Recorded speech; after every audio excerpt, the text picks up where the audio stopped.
today we're going to continue working on our realistic fiction stories. But before we do, I want to tell you a quick little story. When I go to the grocery store, sometimes I get super overwhelmed by all of the cool new products. I go to Trader Joe's a lot, and they always have new fun things to try. And sometimes I get like super distracted when I'm in the store, and I'm like pushing my cart, and I'm like, oh, that looks good. I should grab that. Oh, down this aisle. Oh, I should grab that. And then I go home, I unpack my groceries, I wash them off, and I realize, oh, I forgot some of the ingredients that I brought I needed to get to make dinners for this week and lunches. And then I think, man, I was just so distracted by just everything around me that I didn't make a plan when I was at the grocery store, and it led to me not having all the ingredients that I needed for my meals throughout the week. And that's kind of what I want to teach you today in our realistic fiction pre-write, is that we can't get distracted while we're writing our books and just start writing what we want to write without making a plan first. We know that smart first grade writers make a plan for their writing. They think about what is going to go on each page, so that way you aren't distracted and then you have all of the ingredients you need to make a really fun and well written realistic fiction story. So that is what we're going to do today. So today I want to teach you that we use pre-writes to make sure that we have all of our ideas nice and organized, so that way we have a plan ready to go to start our draft.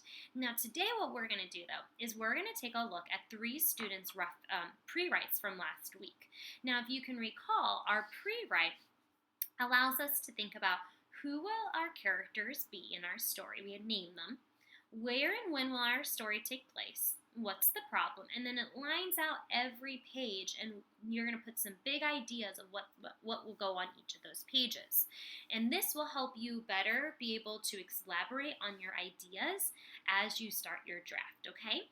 And so we're going to take a look at a couple of our friends from our classroom. So we're going to start with Mila today. And so Mila had a really great pre-write today. I keep saying rough draft, a pre-write, where she didn't give all of the information away, but she used some bullet points and some quick sentences just to make her ideas come to life. And then in her book, she then took these ideas and she grew them and then filled up her pages. So let's just take a look at her. So she said her character was Lily, a girl who has a horse, and Snowflake, who is a white horse. And it's going to take place in a field, on a farm, in the evening. So both where and when. Good job, Mila. And the problem was an earthquake happens. So remember, an earthquake is when the ground shakes. And on page 1, this is where she has to introduce her character, what they like, what they do, what they see. So she said her character is 8 years old, loves horses, lives on a farm, has a horse named Snowflake. Great. Page 2, more about their character. They're having an evening picnic. Lily was eating Rice Krispie treats and Snowflake was eating a carrot. I love that she said it was in the evening and what they were doing. Amazing. And then we have the problem. There was an earthquake and Lily's horse was scared and her horse went, nay! And then this is how we get our character out of trouble. So the solution, Lily jumped on her horse. They galloped back to her parents for help. And then at the end, the earthquake was over and the horse neighed happily and everyone was safe. So we had a clear problem, which was there's an earthquake. The solution was that she hopped on and they rode back to their parents' house.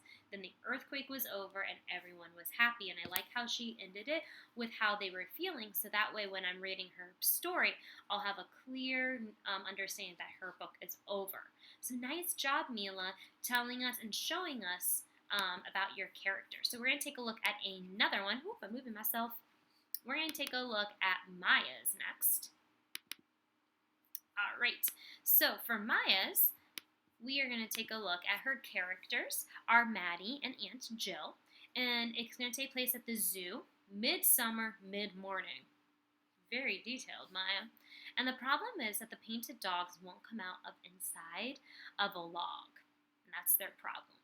So it says Maddie and her aunt like to go to the zoo just to see the painted dogs. Then more about their characters. Maddie lives in Chicago and her aunt lives in Ohio. And Maddie is a happy person, said her aunt. And so they're telling how our characters are feeling and what they like and don't like. And then the problem is they went to the different spots and the ants still couldn't see the painted dog, and Maddie was sad. So there's the problem. They really wanted to see this animal, but it wouldn't come out of the log, and they're checking everywhere.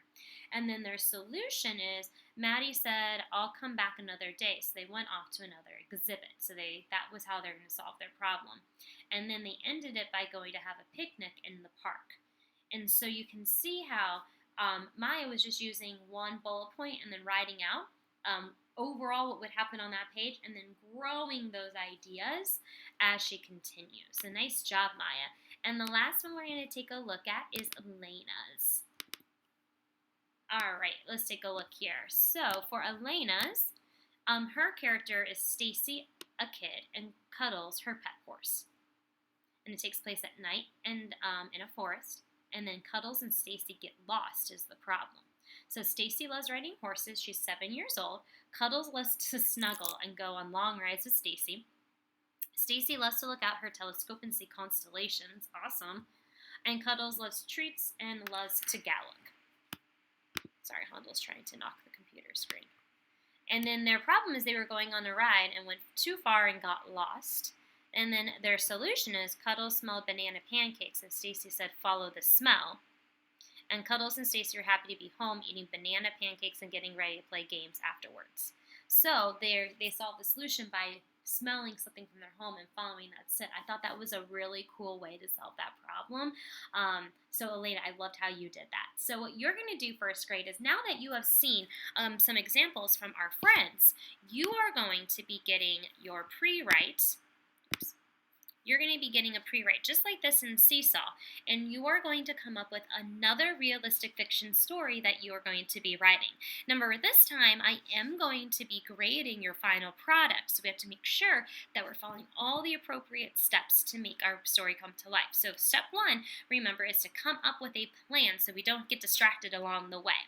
So fill in your pre-write for a new realistic fiction story, so new characters, new setting, new problems, and new solutions, okay? And then I'll be providing some feedback, and tomorrow our lesson is going to be focusing on how to hook the reader into our story, okay? So I will see everyone back here tomorrow. Bye, first grade.